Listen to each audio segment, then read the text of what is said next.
Why a white lady just tell me I was white? This is a question for all the people out there who present racially black but are biracial or mixed race. Do you find safety in white spaces? I acutely understand what it feels like to be in black spaces and not be fully black. Hey, lovely viewer. Welcome back to Comfort for Life. I have a Negro nose. That's why you amazing viewer. It's another interesting topic. Art Comfort for Life Network, where we bring you educational videos that comes from TikTok. You know, on TikTok there's a lot of confusion where just everyone comes and drop their thoughts and it gets like millions of views. But we are here to shed light on some of the things that are creating confusion out there. So you are that change that we are looking for. So your thought matters. We will be looking at mixed race people in white and black spaces. Where do they feel more comfortable and how are they treated when they identify as one of these? While there are biracial people who would want to be identified as biracial because they don't want to lock out one of the experiences, but there are some who would strictly want to identify as white or as black, while there are others who are completely confused. They don't look either of them as this one here. Listen to the few stitches that are put together. My mom is black and my dad is white, so I've always kind of had issues with my identity. I don't really look like anybody, and a lot of people say that's a good thing, but I don't see it as that. I've had people like grab my hair and like touch my hair on the street before and like, oh, this is different. And all my friends say like, oh, that's really cool, like you're so lucky that that happens to you, that people see something different about you, but I kind of look at it negatively sometimes. This is a question for all the people out there who present racially black but are biracial or mixed race. Do you find safety in white spaces? Because I received a comment from somebody who said that somebody who is biracial or mixed race, right, mixed with white, should be able to find safety in both black spaces and white spaces. Now, if you present racially black and are mixed race, you identify as mixed race, you identify as biracial, but you present phenotypically black, I want to know, do you find safety in white spaces?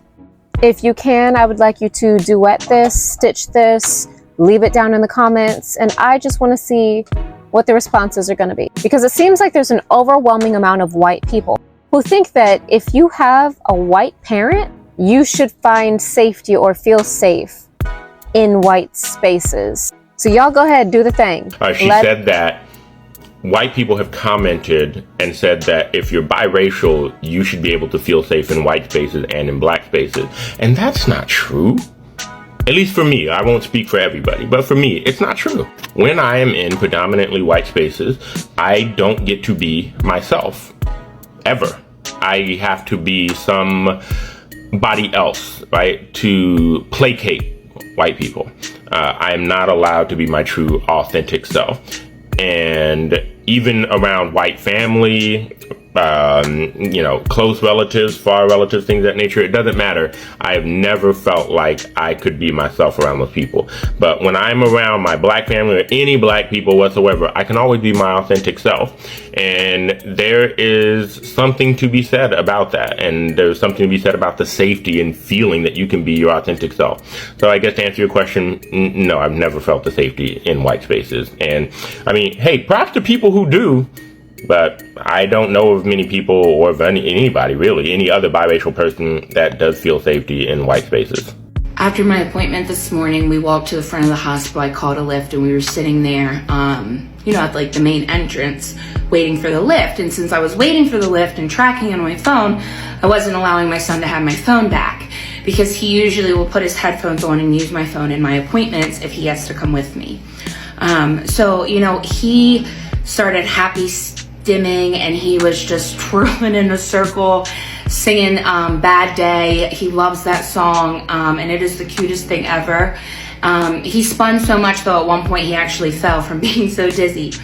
But as I was sitting there watching him, I was fighting the urge to not tell him to come sit down. And I literally had to ask myself, why would I want him to come sit down? Is he harming anybody? Is he harming himself? Is he in the way? He wasn't. And it was because I was so afraid that somebody would say something. And I remember I saw a video on here actually of this father that was talking about, you know, what it was like for him as a black man that was when he was a child, and watching other like white kids get to, you know, be kids in public, but he had to sit still and be quiet, and how he still tends to have this, you know, outlook on raising his kids. And why that is because of the way that the world looks at black human beings. And before I saw this video, I won't say that I really realized that's what it was in me, but I know that I've always felt like I didn't want anybody to ever like get on my son. So for so long it was just like, sit down, shh, shh. And now I really do try to purposely fight that urge. And if he's not hurting anybody, and he's not in the way, and he's not like screaming, and he's just happy stimming, I allow him to. But I also know there's going to come a time that probably will not be able to happen. Because since this world likes to fetishize black men so much, and kids, right now they see him as that cute little black boy. But when he grows up and to be that very handsome black young man, they're going to look at him as a threat. And it just breaks my heart to know that at some point I'm not going to be able to let my son have his innocence.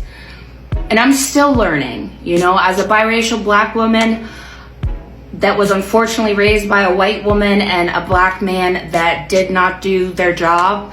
I think that now parenting a black son, I have learned even more, and I continue to do so. So my comments are not open for debate in the sense of like the race of my son or anything like that. And I don't believe it's just a neurodivergent thing. You know, he is neurodivergent, but even that I know that the world's not going to care about that. They're just going to care about the color of his skin. And that breaks my heart to know that so many parents are having to fight this urge, or maybe just you feel like it's the safest thing. And there are definitely times and unfortunate like circumstances of the fact of going to have to deal with doctors that I don't like, that I know that he can't happy stim, you know, that it's just not going to happen. And, you know, it's when do you have to start that conversation? And I don't want to have to start that conversation, but knowing that I will. And we've had some other conversations, but not that one yet. And it's hard because I just want him to be a kid. And to me, I'm so proud that he is using his coping skills and finding a way to entertain himself aside from using my phone. Like, I was beyond proud. But to some white person, they might not see it that way. As I mentioned earlier, while some biracial people would want to be identified as mixed, some would really strictly want to be identified as black, because in the day-to-day life, they live a black life experience. So they wouldn't want to identify with something that doesn't represent them. We are not getting the privileges that black people are getting, white people are getting. So why should we identify as such? And this is one of the girl who had to kind of being surprised. Why did you confuse me for a white girl? But so that means that in most cases, she's always looked at as a black person. This must be someone who was really having a hard time as well, who couldn't recognize that she was mixed. But she looks white, according to me, except some features. I said I have a nigger nose, so I really listen to what she has to say. Why a white lady just told me I was white? Girl, no. So I just went to the store and I'm standing in the checkout line, and this lady finna check me out, and then she look up and she's like, how you doing? And I'm like, hey, like, just check my shit out, bitch. I'm ready to go home. Like, honestly, I don't need y'all to be friendly when you checking me out. You already see I'm buying pads, bitch. I'm having a bad day. Bag my shit. So she looks at me and she's like, oh, your braids are so pretty. Okay. Mind you, she an old white woman, so I'm like, thank you. Then she do what the typical white woman do. Oh, did they hurt? Like, are they hurting right now? And I'm like, no, they're not. Then she goes, yeah, when I was in Jamaica, like, I got braids just the front, and they were pulling my head so hard, and I'm like, it just hurt so bad. And I think they were mad at me in the first place. That's why she was being rude on my head, because, you know, like, us, we're not supposed to get us. Do I really deceive the whites to thinking I'm white? I have a Negro nose. Hold on. Then she goes, yeah, maybe it's because, like, you know, I don't know. What do you mean? What do you mean? Then she goes, or maybe it's because like she wanted me to pay $40, but I bargained her to 20. You know, they don't really like that. They? Oh, okay. And I'm looking at her the whole time like this. Because I'm really confused at the point that you said us. As a mixed race woman, you sound like you identify more in one way or the other. Is that true or yeah, no? I identify myself as a black woman. Yeah. My mother is black. You know what I mean? I like how you say it, black. Oh, yeah, I mean, because I feel like my mother is a strong woman. That's right. That's right. I have seen and have felt, and my mother is dark skinned. I have seen and felt her struggles being a black woman. And so to me, of course my dad is white, but I am an extension of my mother. That's right. So yes, I am mixed race, but it's how I identify myself. And I identify myself as a black woman. That is how I've been viewed, how I've been seen, and I remember studying in school the single drop of black blood. Right. You black. And that's how we were raised. That's how we were raised. And so that's how I consider myself. And I just feel like that is my purpose, like I was saying, and my passion in life is to be that representation for my community of diverse women and black women. Right. When you think of yourself, do you think I'm black, I'm white, I'm neither? What? Well, I definitely don't think I'm white because we have the one drop rule in this country, which says if you're one drop, you know, it comes from slavery. All that stuff comes from slavery. I think of myself as a human being. You had a difficult childhood. Most people know that, but they don't know the particulars. Right. You know, there was a lot of turmoil because of the fact that I was from an interracial family and having older siblings who had their own own things going on in their lives. Listen to this girl. She identifies as a black person depending on how her experience is. But even black people don't get to embrace her as she is, as she represents herself to be. They keep reminding her that she looks more of those on the other side who are white people. But what do you think about this? Should they just let them be who they want to be, or should they just take on that? Should we remind biracial people who they are, or should we let them be who they feel they are? What do you think should be done? So tired of people coming on this app, coming to my page, telling me what I am. Like, girl, do you know me? What does black even look like? Do I have to look like you? But yes, I am African American. My father is, so therefore that makes me black. I know that may offend some people, but I really don't care. None of my white counterparts look at me and say, oh, she's white, we're gonna treat her differently. No, they treat me as a black woman. I've always experienced and lived my life as a black woman living in the US. As African Americans, we need to be focusing on more important issues versus telling people, oh, you don't look black enough, or you're too light, you're too dark. Like, we need to be focusing on how we are going to bring our community together and build generational wealth for African Americans. I actually left the US in 2021. I moved to Dubai. I live in Belgium. One thing I can say is that Americans are so obsessed with race. Americans are obsessed with race. Trying to tell you what you are and what you're not. My page is all about travel and my experience living abroad. So I was talking about my experience being black in Dubai, and I got all these comments. There's a lot of wisdom in this clip. I would let you listen to it and give your thoughts kindly. I know there's that race that you need to preserve.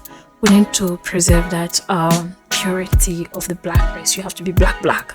That's what I've heard. So you are black, but you don't look black, so you have to be black. So they need to have those two. I see a lot of clips that I couldn't bring here because this video is already long, but listen to his thoughts.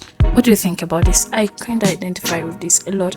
Yes, my idea matches this a lot. That's why I want to conclude the video with this clip. Listen to him. I wanted to jump on the subject real quick. I've been seeing a lot of TikTok videos in regards to biracial people or mixed people, mulattoes, whatever you want to call them. And now I'm going to give my opinion about that today, if you don't mind.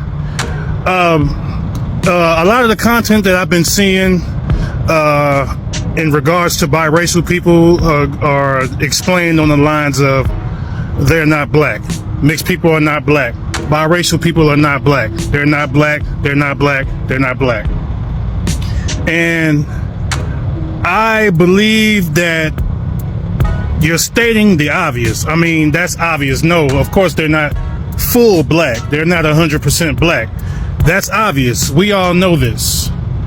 But it is my conjecture that a mixed person, a mixed race human being, a biracial man or a biracial woman, if they have a black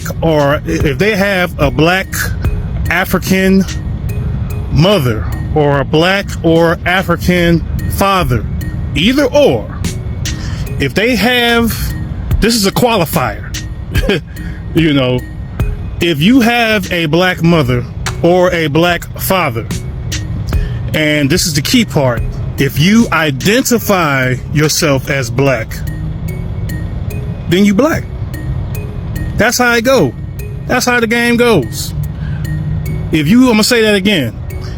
A biracial person, if you have a black mother or a black father, and the most important part, if you identify as black, then you're black.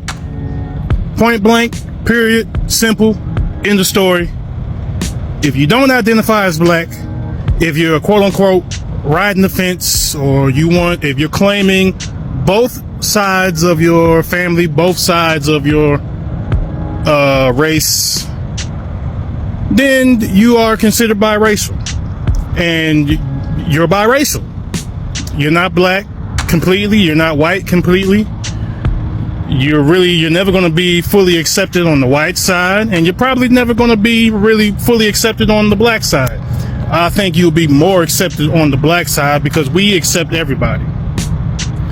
But that's pretty much my take on it, family. If you are a mixed person, if you are a biracial person, if you are a mulatto, whatever you want to call it, if you have a black mother or a black father and you identify as black, then you are black. If you do not identify as black and you would prefer to just identify yourself with both your mother's lineage and your father's lineage, then you're biracial. And you're still biracial anyway, no matter how it goes. But to me, if you claim your blackness, then you black, family. Peace. I'm glad you watched this this time. Don't forget to subscribe to the channel, guys. Subscribe, and turn on the bell so you get notified whenever I have a new video. Like the video kindly, share. Also leave your thoughts in the comment section. Goodbye for now. Appreciate you.